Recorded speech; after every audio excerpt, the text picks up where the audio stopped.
Veamos ahora una pequeña interpretación geométrica de los números complejos. Y es también una de las bondades o ventajas de su uso, no solamente en la física, sino también en la matemática. Entonces, lo primero que nosotros tenemos es lo siguiente. Tenemos un número complejo z, que es igual a más ib. Entonces, nosotros podemos asociar este número complejo con los puntos de un plano x, y. Entonces, esto es un número complejo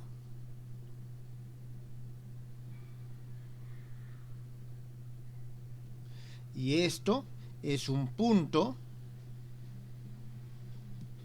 del plano. Entonces, podemos establecer una correspondencia biunívoca entre los puntos del plano y los números complejos. ¿De qué forma? Ahora, estos son las coordenadas cartesianas en un plano. Entonces, ¿de qué forma nosotros lo hacemos? Lo hacemos haciendo de que el A sea igual a X y el B sea igual a Y. Entonces, si nosotros establecemos estas relaciones, tenemos esa correspondencia. Aquí es evidente de que en el origen de coordenadas nosotros vamos a poner el 0,0, es decir, el 0 de los números complejos. Entonces, aquel plano cartesiano que nosotros construimos a partir de esa correspondencia se le denomina plano complejo. Se le denomina plano complejo, donde, teniendo en cuenta que el eje real se hace corresponder con el eje X y la parte compleja con el eje Y, nosotros tenemos que este plano, al cual nosotros formalmente vamos a llamar plano Z, plano complejo, ¿está bien? Este plano Z, aquí tiene la parte real y aquí tiene la parte imaginaria. Entonces, cualquier número complejo es un punto en este plano. ¿Está bien? Todo número complejo es un punto del plano complejo. Esa es la primera correspondencia. Entonces podemos nosotros decir de que los números complejos son planos. ¿Está bien? Son puntos de un plano. ¿Hasta aquí alguna pregunta?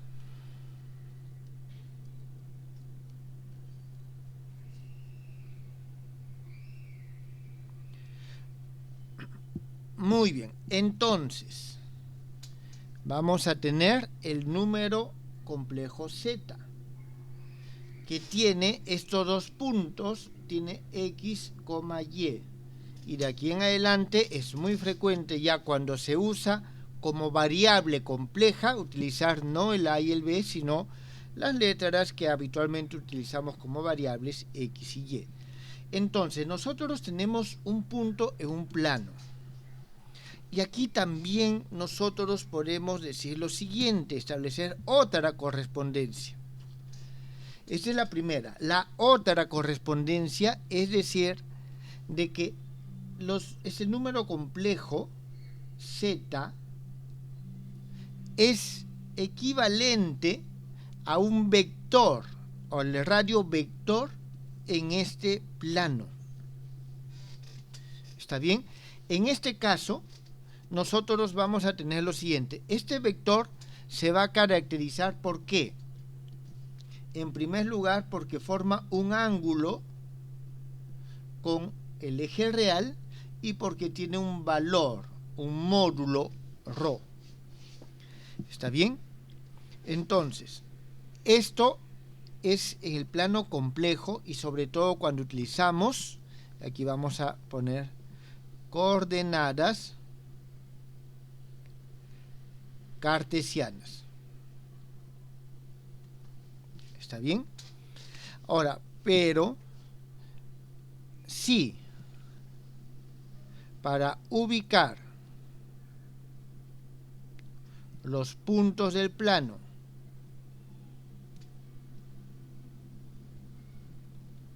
utilizamos coordenadas, en este caso, como es un plano, son coordenadas polares, tendremos lo siguiente.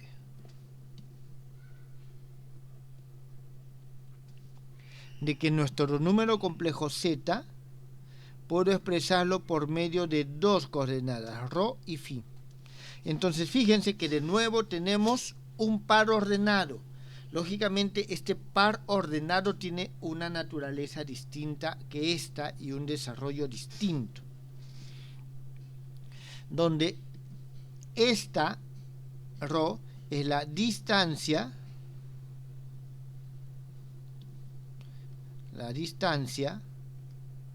del punto al origen de coordenadas,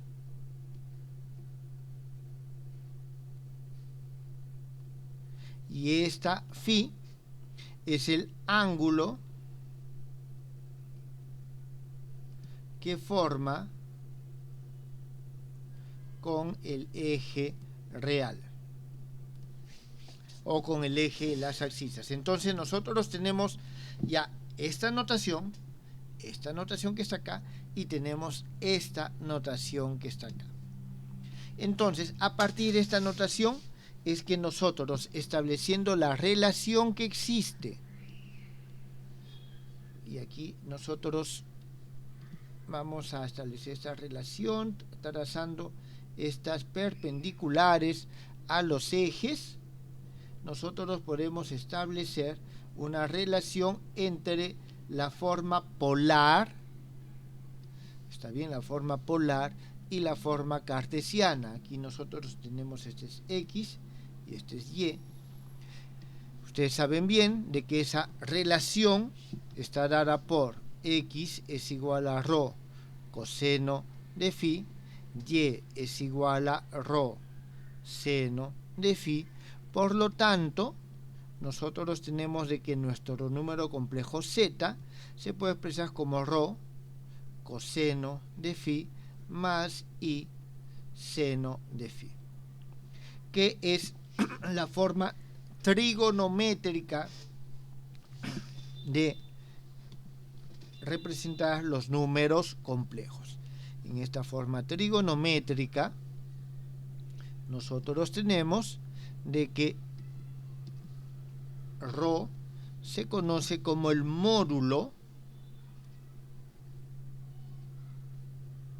del número complejo y φ se le va a conocer como su argumento. El módulo y el argumento del número complejo. Entonces, geométricamente nosotros tenemos que los números complejos pueden ser entendidos como puntos en un plano,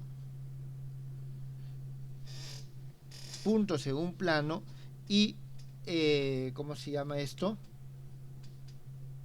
O como vectores de un plano, siendo tanto pudiendo ser expresados en coordenadas cartesianas como en coordenadas ¿cómo se llama esto? Polares.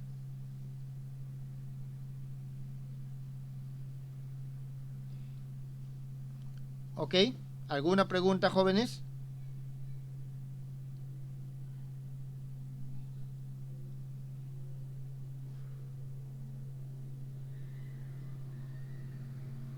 ¿No hay preguntas?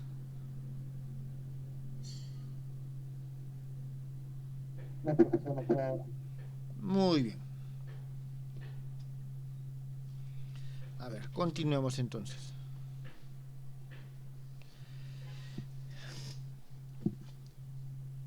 Bien, entonces vamos a pasar a la otra página. Simplemente para formalizar, nosotros tenemos que este ρ se conoce como su módulo y se representa de esta forma, y phi es el argumento del número complejo z. Muy bien, entonces, lógicamente, para hallar estos módulos y argumentos, nosotros simplemente establecemos la correspondencia entre estos x y y. ¿Está bien? Correspondencia entre estos x y y. Por ahí alguien comentó de que se parece a la fórmula de Euler. Claro, justamente es... todavía nos falta la forma exponencial y vamos a ver cómo sale esa correspondencia también. Para que sea la fórmula de Euler completa, tiene que haber la correspondencia con la fórmula exponencial, que lo vamos a ver más adelante. ¿Está bien? Entonces, aquí nosotros, ¿qué es lo que tenemos? Muy bien. Nos falta un detalle más, de que este ρ va a ser igual a la raíz cuadrada. Jóvenes, aquí vamos a volver un poco a la forma original, teniendo en cuenta que z originalmente es esto, estas son sus representaciones. Entonces es igual a al cuadrado más b al cuadrado, y vamos a tener que la tangente de phi es igual a b sobre a. Entonces esas son las fórmulas de cálculo que nosotros vamos a tener.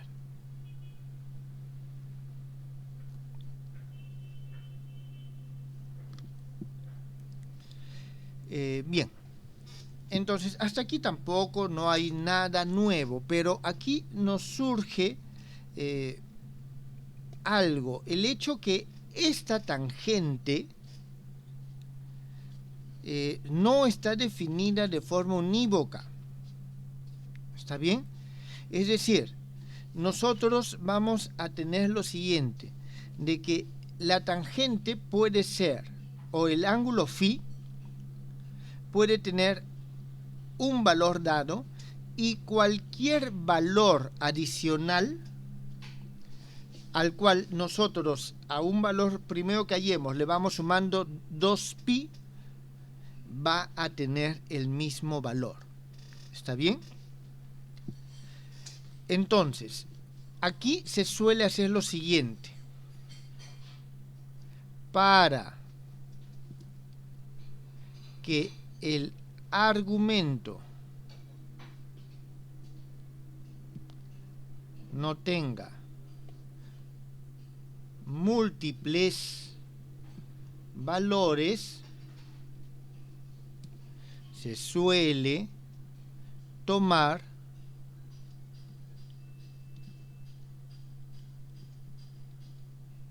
tal que,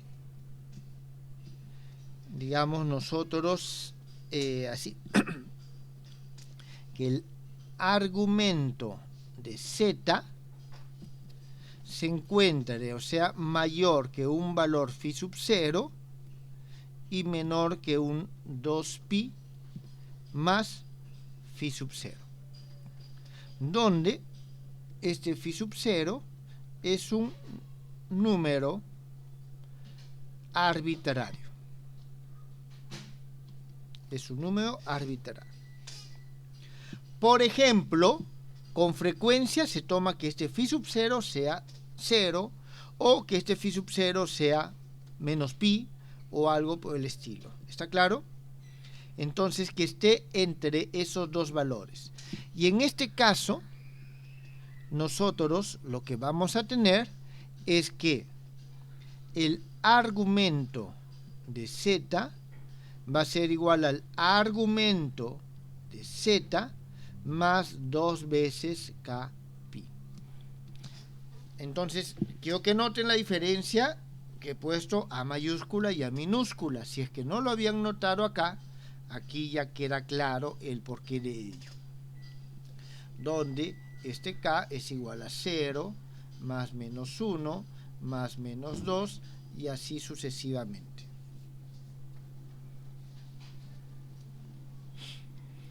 ¿Eso está claro, jóvenes?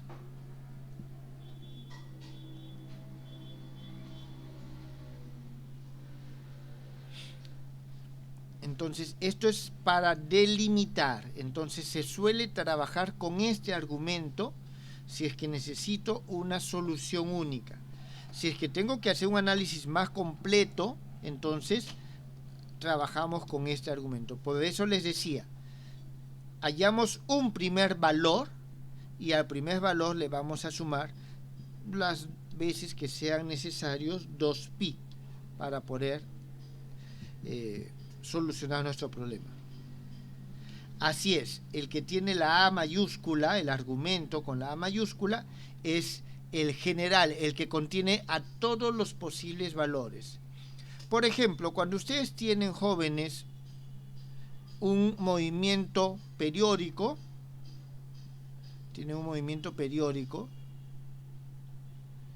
normalmente se dice, ok, este es mi periodo.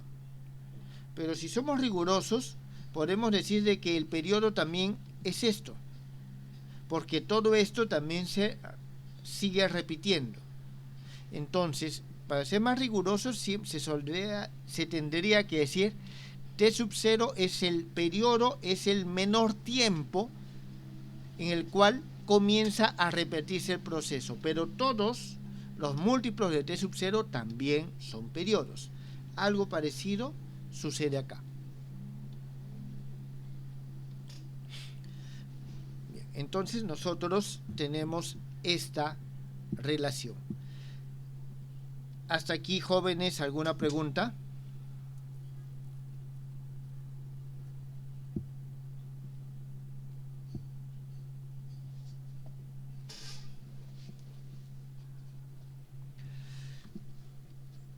Muy bien, entonces ya tenemos estas representaciones geométricas, estas relaciones trigonométricas. Esta es la forma trigonométrica, vamos a ponerla aquí, forma trigonométrica.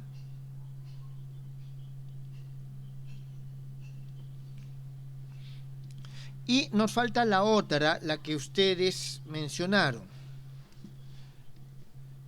en un comentario. Si utilizamos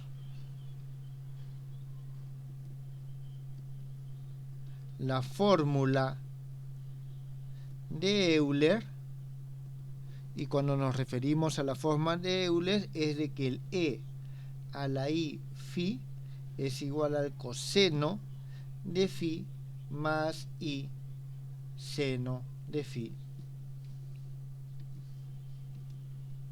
se obtiene la denominada forma exponencial, o más que forma, yo creo que el término más correcto es la notación exponencial de los números complejos.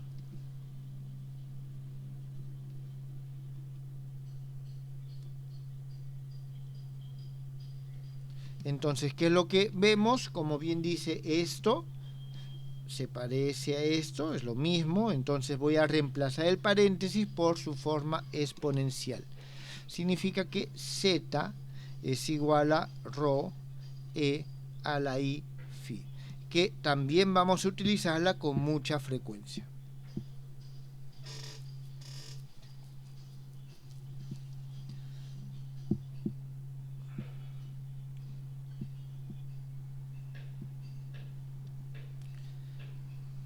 ¿Alguna pregunta? Creo que no hay ninguna por el momento.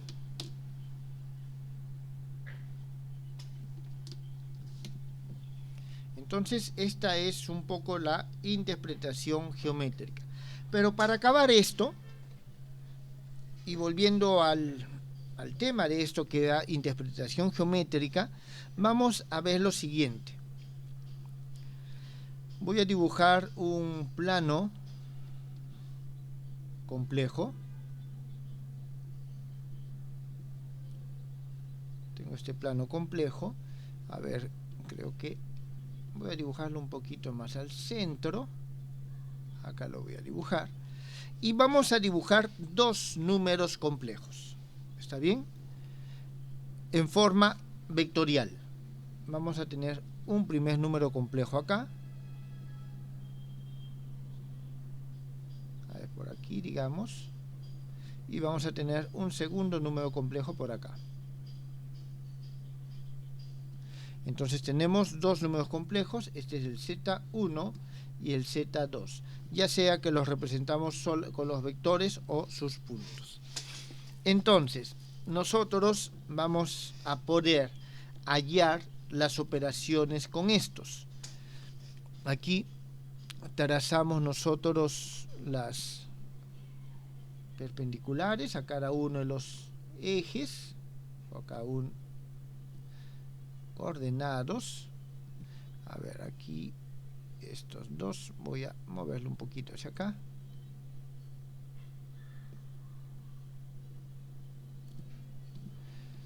Este es Z2. Muy bien, vamos a llamarle esto A1, A2, B1, B sub 2. Esta es la parte real y esta es la parte imaginaria. O X y Y, ¿está claro? X y Y o parte real imaginaria. Voy a ponerle aquí entre paréntesis la parte X, entre paréntesis la parte Y. Es decir, si trabajamos con X y Y son vectores, si trabajamos con real imaginario son números complejos. Entonces, nosotros sabemos que la suma de esto es aquel que se obtiene de A1 más A2. ¿Está bien? A1 más A2. Significa de que voy a tener el punto por acá, este es A1 más A2, y de la misma forma voy a tenerlo aquí, este es B1 más B2. Significa que si nosotros trazamos esas líneas en su intersección, vamos a tener nosotros la suma.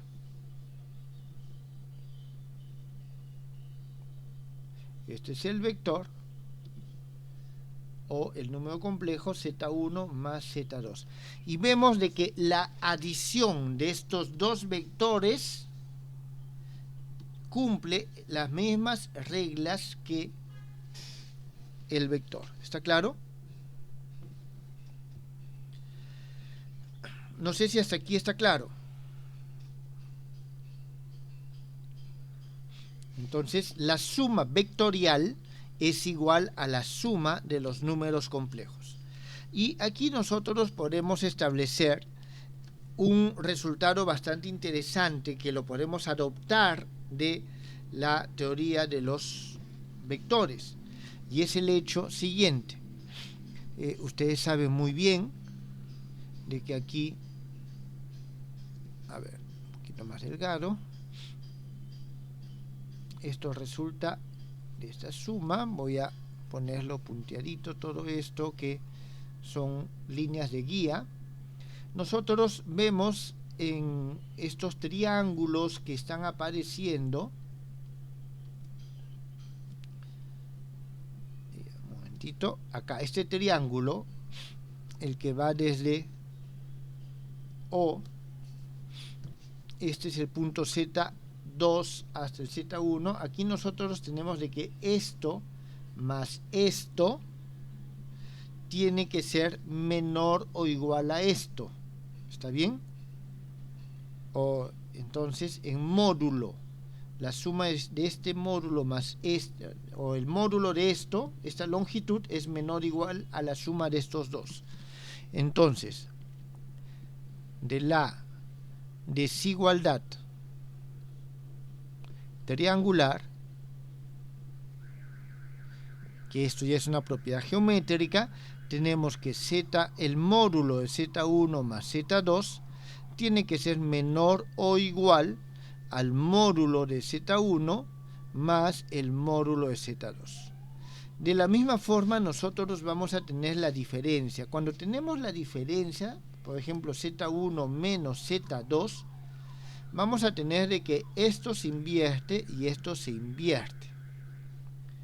¿Está bien? Y en este caso también vamos a tener nosotros una equivalencia como la resta de vectores, y vamos a tener nosotros esto que estoy aquí marcando con esta línea punteada es nuestra diferencia, y para ellos también se va a cumplir lo mismo. En este caso Z1 menos Z2, esto va a ser mayor o igual a Z1 módulo menos el módulo de Z2. Esto sale también de la desigualdad triangular. ¿Está bien? Sale de la desigualdad triangular. Muy bien, entonces esta es una primera conclusión o un primer resultado que es gráfico. Entonces, lógicamente, aquí tenemos estas relaciones que se dan. Bien, entonces, ¿qué más? Vamos a ver lo siguiente. Vamos a ver ahora algunas operaciones en estas formas que nosotros estamos trabajando. Vamos a ver.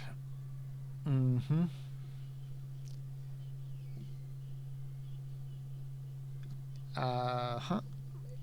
Esto es para la suma. Veamos ahora para el producto. O sea, cómo es que se manifiesta el producto de dos de estos vectores. Para el producto es conveniente, cuando trabajamos así gráfica o geométricamente, es conveniente usar la forma exponencial. ¿Está bien? La forma exponencial. O la equivalente, que es la trigonométrica.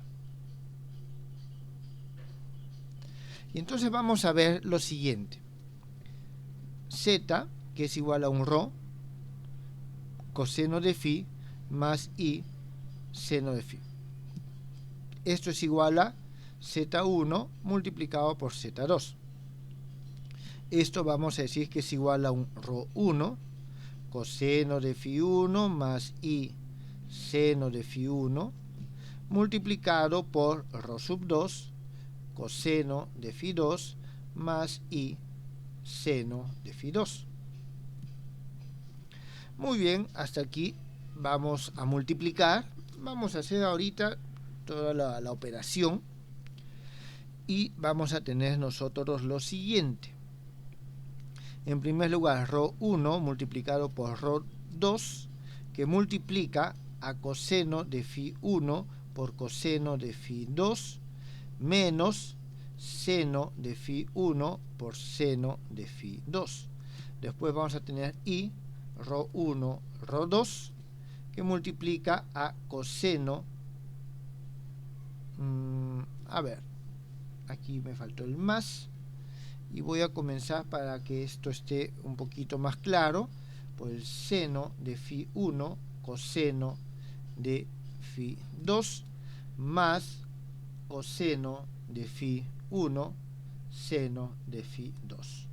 Entonces esto, ustedes se dan cuenta muy bien, que es igual a ρ1 por ρ2, que multiplica al coseno de phi 1 más phi 2 más i, que multiplica al seno de phi 1 más phi 2.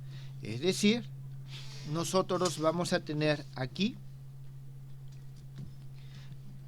estas expresiones, y esto nosotros podemos decir, ya usando la fórmula de Euler, que es ρ1 por ρ sub 2 por e a la i phi sub 1 más phi sub 2. Si hubiésemos utilizado desde el principio la forma exponencial, quedaba mucho más claro. Ahora, comparando esto con esto, nosotros tenemos que ρ, es decir, el módulo del producto, es igual al producto de los módulos, y el argumento del producto es igual a la suma de los argumentos de los factores. Entonces, de esa forma nosotros podemos trabajar y ver.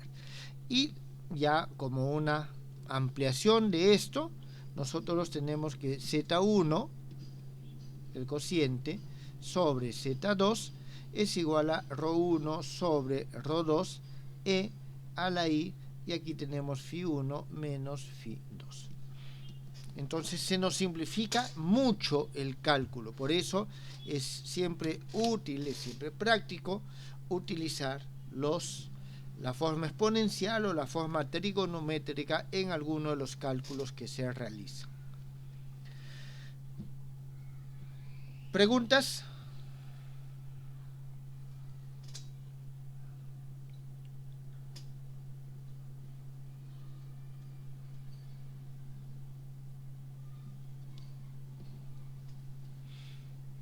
Muy bien, entonces vuelvo a repetir, si usábamos directamente la forma exponencial, obteníamos este mismo resultado mucho más rápido. ¿Está bien?